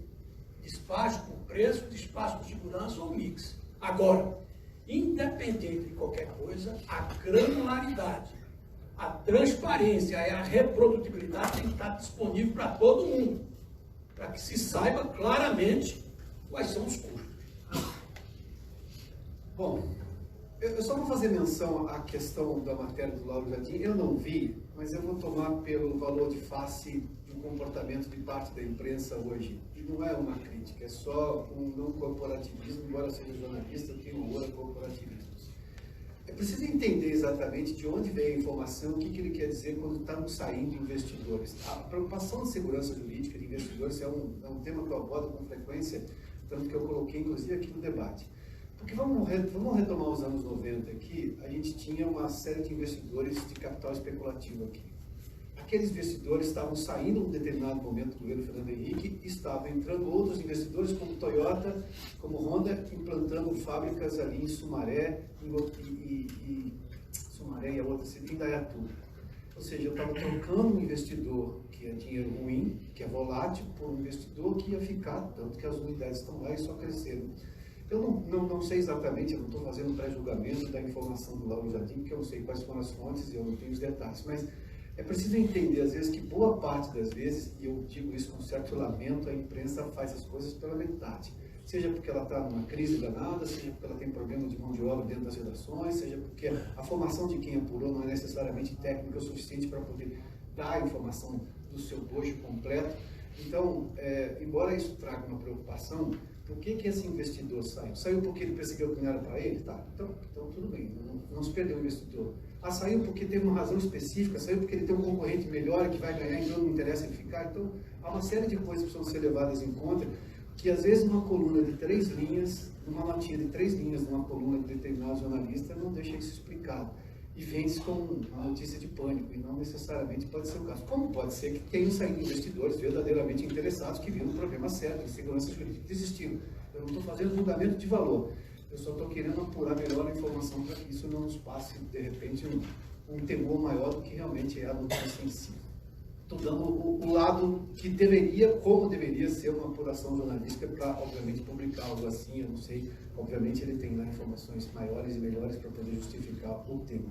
É que esse tema me é muito caro, e claro, é caro, é um país que precisa crescer e precisa de investimento externo, que está fazendo esforço para atrair investimento externo.